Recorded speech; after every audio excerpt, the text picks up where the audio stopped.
Jeg vil i den her video vise, hvordan du strikker en drejet ribkant, som jeg har gjort det her på kraven af min Easy Polo Tee. Og det gør, at en drejet ribkant gør, at ribben fremstår lidt mere markeret. Du strikker en drejet ribkant på den her måde, når du strikker frem og tilbage. Og når jeg siger på den her måde, når du strikker frem og tilbage, så er det fordi, at man strikker ribkanten på en anden måde, når man strikker rundt, ligesom man eksempelvis gør på ærmet. Der strikkes ribben på en anden måde, som jeg vil vise i en anden video.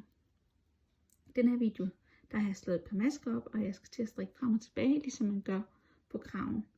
Og i opskriften, der står der, at den første maske skal tages vrangløst af.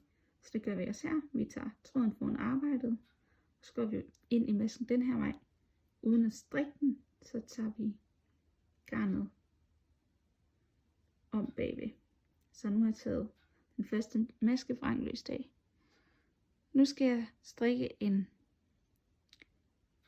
drejet vrang, og jeg kan se, at jeg skal til at strikke en vrangmaske, fordi der ligger den her boble her lige under pinden, som viser, at det er en vrangmaske. Og når vi strikker en drejet rib, så skal alle vrangmaskerne strikkes vrang, og retmaskerne, som den her maske, de skal strikkes ret. Det er en ret maske, det kan du genkende på det her V her. Og nu skal jeg vise, hvordan du strikker en drejet vrang. Og jeg vil lige zoome lidt. Nu skal jeg strikke en drejet vrangmaske, og det gør jeg ved at tage tråden foran arbejdet her. Og så vil jeg lige vise herom bagved. Fordi jeg skal nemlig ind i masken den her vej fra. Skråt herom bagfra. Går ind i masken. Det ser sådan her ud herfra. Og så tager jeg pinden op igennem. Går om og griber fat i garnet. Og trækker tråden med tilbage igennem det samme hul. Og lader garnet glide over på højre strikkepind. Så strikker jeg en drejet vrangmaske. Jeg viser det lige en gang til, så jeg tager lige garnet tilbage her til udgangspunktet. Jeg har taget den her maske vrangløst af, og jeg skal nu strikke en drejet vrangmaske. Jeg tager tråden foran arbejdet her. Så går jeg om i maskeledet herom. Går den her vej ind igennem. Jeg går op og griber fat om garnet. Og trækker garnet med tilbage igennem det her hul. Så har jeg strikket en drejet vrangmaske.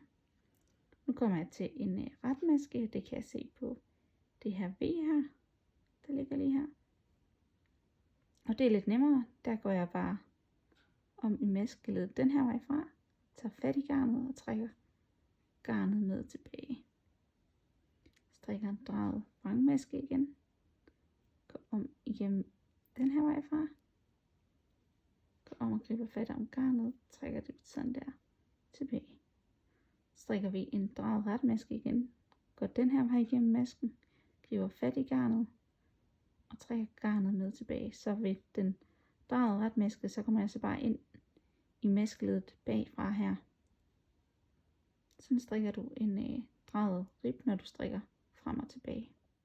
Når du strikker drejet rib i ærmerne, der strikker du rundt, og det gør du også i bunden af trøjen. Og når man strikker rundt, så skal den drejede rib laves på en anden måde, som jeg lige vil vise her.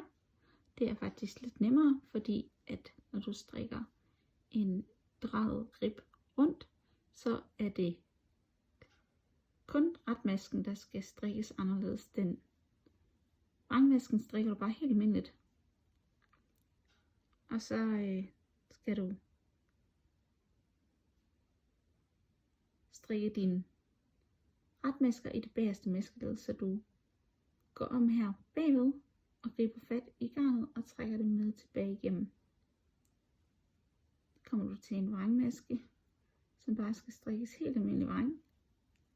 Det er bare den måde, jeg strikker vrang på. Det kan være, at du strikker vrang på en anden måde. Men når du strikker drejet rib, og du strikker rundt, så skal du bare strikke retmasken i det bagerste maskeled her om bagved. Så du går den her vej igennem bagved, griber fat i garnet, trækker garnet med tilbage, og du strikker dine vrangmasker almindeligt og kommer til en ret maske, går om, griber fat i garnet, trækker det ned tilbage. Sådan strikker du en drejet rib, når du strikker rundt, så det er noget nemmere. Jeg skal til at sy knapper på min Easy Polo Tee, og jeg har fundet en tråd her i nogenlunde samme farve som min tee har, og så har jeg fundet en synål, og så har jeg valgt en størrelse knap. Jeg har syet 2 i allerede, og jeg vil have en tredje i.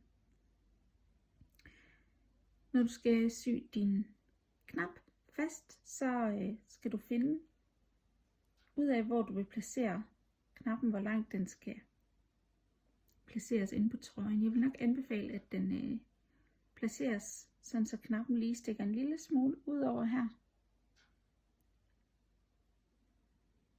Hvis du har en stor knap, som jeg har. Hvis du vælger en mindre knap, så vil jeg anbefale at placere den nogenlunde sådan her. Og det afhænger lidt af knappens størrelse, hvor du skal placere knappen, hvor den skal sys fast. Men det, der er vigtigt, det er, at du vælger en maskelinje, som du følger hele vejen ned. Jeg har placeret mine knapper i den her. Der ligger en kantmaske herude. Så ligger der en maske her. Og så har jeg i det her rum lige imellem 2 V'er her. Et V der og et V der. Herimellem, der syr jeg mine knapper i. Så det er vigtigt, at du vælger en linje, som du følger, når du syr knapperne i. Og så er det egentlig rimelig simpelt, du finder det sted, hvor knappen skal sidde. Det var den linje der. Der sætter jeg den fast, så gør om bagfra og begynder at syr knappen fast. Og så sørger jeg for at holde fast i knappen hele tiden, så jeg sikrer mig, at den ikke rykker sig nogle steder, mens jeg bare syr den fast. Og jeg syr altså bare rigtig mange gange ind og ud af de her huller, så jeg sikrer mig, at den sidder godt fast. Til sidst så binder jeg en knude på bagsiden, og så skal jeg have knappet min trøje. Og du knapper din trøje her ved at kigge efter din kantmaske, som ligger over hele vejen her. Det er de her fine små V'er, der ligger her. Der ligger din kantmaske. Og det er faktisk i masken lige ved siden af kantmasken, du skal knappe med. Så din kantmaske ligger altså her. Og så har vi en række her, hvor at det er ret nemt at bruge dem som huller til at knappe trøjen med, da de her huller de er en lille smule større. Så du bruger altså bare et af de her huller her, hvor du lige ved siden af kantmasken, altså kantmasken er lige her, og så tager du egentlig bare din knap igennem kantmasken på den måde.